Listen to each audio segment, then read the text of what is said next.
Êxodo capítulo 20.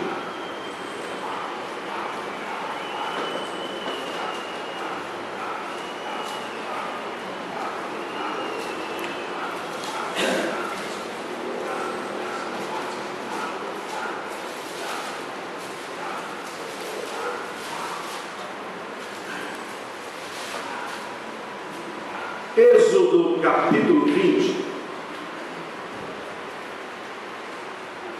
a partir do verso 4.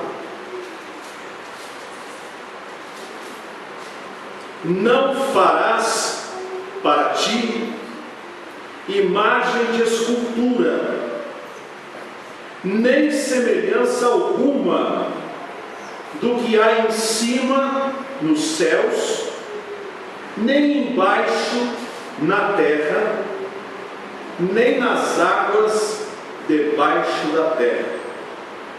Não as adorarás, nem lhes darás culto, porque eu sou o Senhor teu Deus, Deus zeloso, que visito a iniquidade dos pais nos filhos, até a terceira e quarta geração daqueles que me aborrecem, e faço misericórdia até 1000 gerações daqueles que me amam e guardam os meus mandamentos.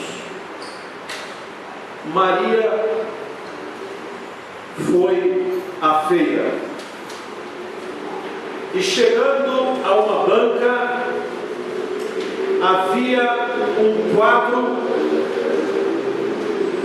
de uma imagem de escultura de Nossa Senhora, vermelho, bordado, como uma linda moldura.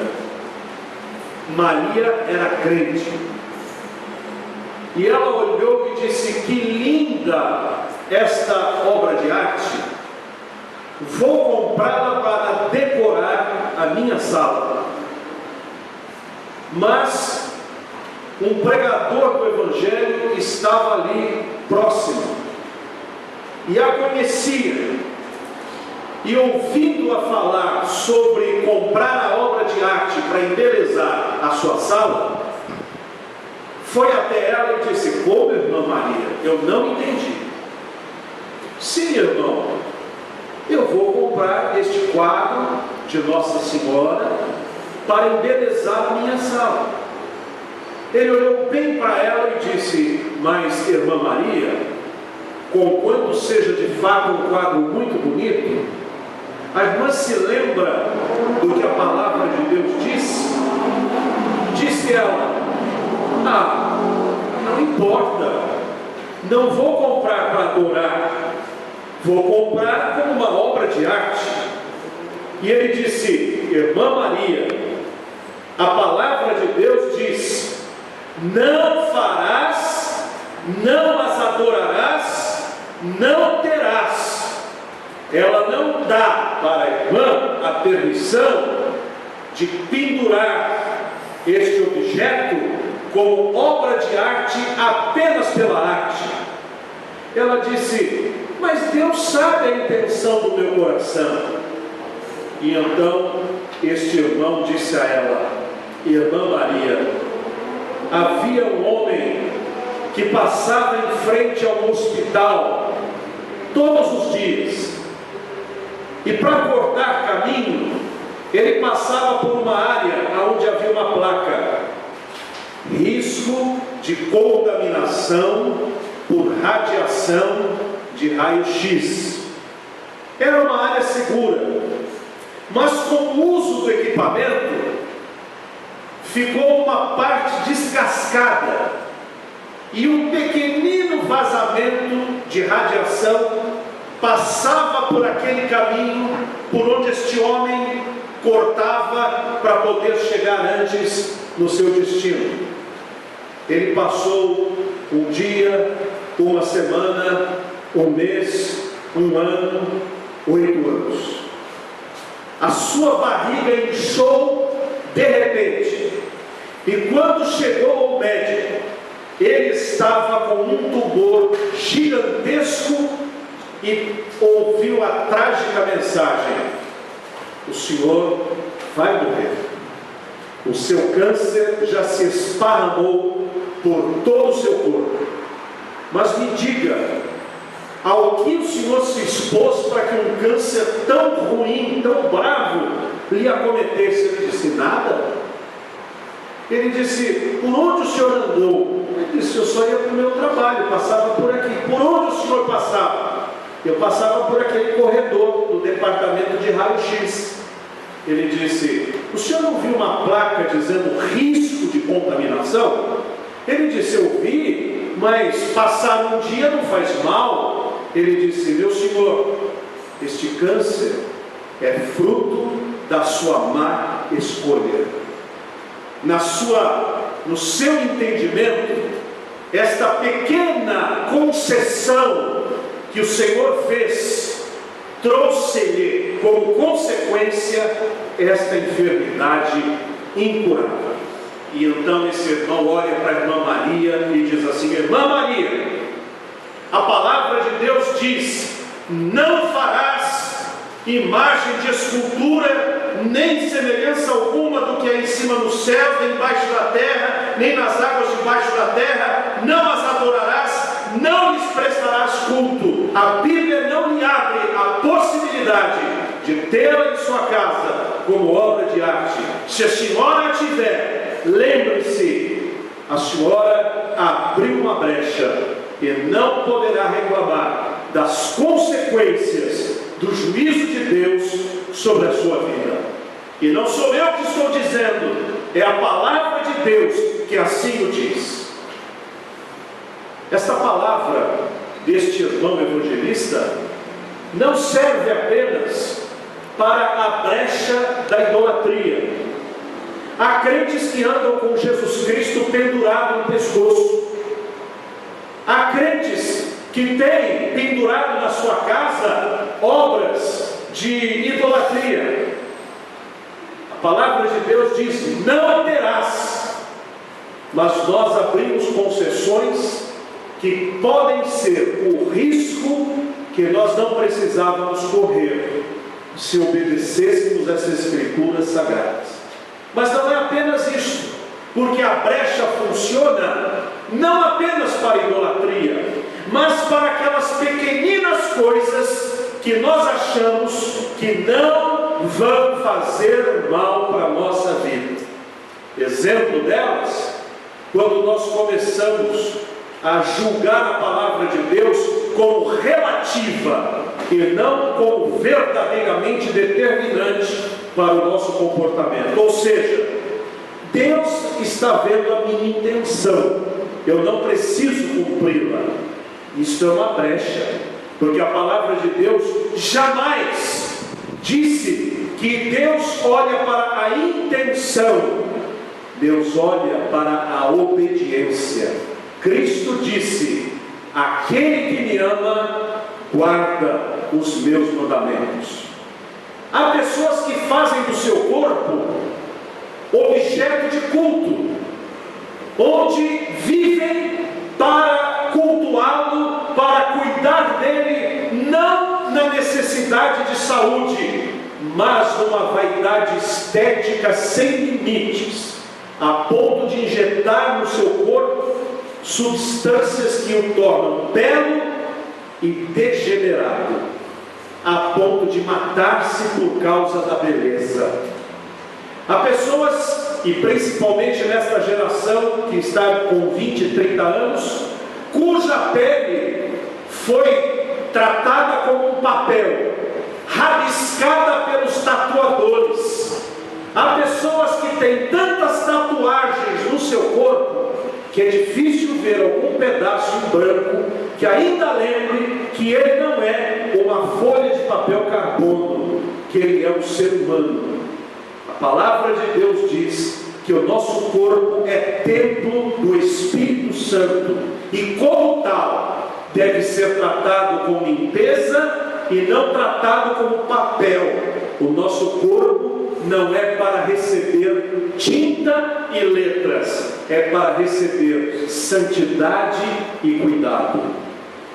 Há pessoas que cuidam do seu corpo e do seu casamento e da sua moral com o mesmo descuidado daquele homem que passava perto do lugar de radiação. Quando solteiras, acreditam que a fornicação é uma escolha particular e pessoal, e que cada um faz a sua lei, e que ninguém tem nada com isso. Tem sim. A palavra de Deus diz que os fornicadores, aqueles que antecipam fora do casamento, não herdarão o reino dos céus. A Bíblia chama isso de prostituição, queira este mundo ou não queira. Mas também fala aos casados que cobiçam a mulher alheia ou o marido alheio. A palavra de Deus fala que marido e mulher devem ter fidelidade um ao outro. Ninguém nos obrigou a casar, principalmente numa sociedade como a nossa, onde pai e mãe não escolhem mais marido ou mulher aos seus filhos. Eles casaram porque quiseram. Por isso, se casaram imaturamente e tomaram uma decisão errada, devem arcar com esta responsabilidade, porque casamento não é contrato de risco que você rasga na medida em que deseja. Casamento é, como diz a palavra de Deus por boca do Senhor Jesus: aquilo que Deus uniu, não separe o homem. Também, meus irmãos, é quando nós relativizamos a palavra de Deus para os nossos próprios pecados. Se olharmos alguém em pecado, apontamos o dedo, acusamos e julgamos. Mas quando somos nós mesmos, somos coniventes, reticentes e procrastinadores, deixando isso como: Deus perdoa esta ignorância. Não. São brechas, e Satanás trabalha nas brechas. Durante esta semana, eu tive que tapar uma brecha da minha vida. Devido a esta construção, o meu coração encheu-se de mágoa, encheu-se de ódio, porque as coisas não foram como deveriam, e as minhas orações não subiam mais até a presença de Deus, porque Deus não atende orações de quem está com o coração com amargura, com ódio e olhando o próximo como que há dever para ele. As suas orações são impedidas. Aliás, impedidas não apenas quando você faz isso com quem é de fora do seu convívio. Diz a Bíblia que quando marido e mulher estão ligados, as suas orações não são atendidas da parte do Senhor. Bem, eu tive que buscar a presença de Deus com honestidade. Eu disse: Deus, eu estou odiando, eu estou magoado, eu estou com o coração entristecido. O Senhor sabe que se dependesse da minha própria vontade carnal e mundana, eu desejaria o mal, e eu me arrependo disso, e eu peço perdão por isso. Então a palavra de Deus funcionou para mim quando diz: aquele que encobre as suas transgressões jamais prosperará, mas aquele que as confessa e deixa alcançará misericórdia. A irmã Maria só queria um quadro para enfeitar a sala da sua casa, mas um quadro não é apenas um quadro quando quebra a palavra de Deus. Talvez o que você esteja fazendo ou deixando de fazer tenha uma justificativa plausível que para você é o suficiente, ou talvez para aqueles que te amam é o bastante. Mas a palavra de Deus não nos foi deixada para que nós encontremos nela brechas pelas quais justifiquemos os nossos erros e as nossas quebras de mandamentos. A palavra de Deus foi escrita para que nós a observemos com amor e com dedicação. Se aquele homem não tivesse andado pelo lugar contaminado pela radiação, ele não teria morrido de câncer. E se nós tivéssemos deixado as brechas, as raposinhas que entram na nossa lavoura para comer toda a produção, nós já teríamos a solução dos nossos problemas. Por isso, meus irmãos, esta palavra diz respeito a não darmos brecha ou lugar para o diabo, a não darmos brecha ou lugar para o pecado, a não darmos brecha ou lugar para a carnalidade. Comentários que não edificam são bem melhores guardados na nossa boca e ditos de joelhos em oração, e não para o nosso próximo. Dinheiro que está no nosso bolso é muito melhor investido quando o seu dízimo é tirado e pagas as suas contas, do que ser gasto apenas em consumismo nos shoppings desta vida. Tempo é muito melhor investido quando eu entendo que Deus me deu como dádiva 24 horas e que eu preciso colocá-lo em primeiro lugar do meu ser, e todas as outras coisas se ajustarão na minha agenda. Por isso eu peço aos irmãos, em nome do Senhor Jesus, que acatemos a orientação da palavra de Deus, porque eu confesso aos irmãos que esta palavra foi-me pregada e eu estou trazendo-a para os irmãos em obediência àquilo que Deus falou ao meu coração. Os irmãos, tenho absoluta certeza que eu o fiz em obediência ao que Deus mandou ao meu coração fazer. E as Escrituras afirmam que o Senhor faz misericórdia até 1000 gerações daqueles que o amam e que guardam a sua palavra. Porém, aqueles que o desprezam deixam por herança para os seus filhos problemas que eles terão que conviver por culpa das brechas que você deixou abertas. Vamos amar o Senhor e obedecer a sua santa palavra. Que Deus nos abençoe. Amém.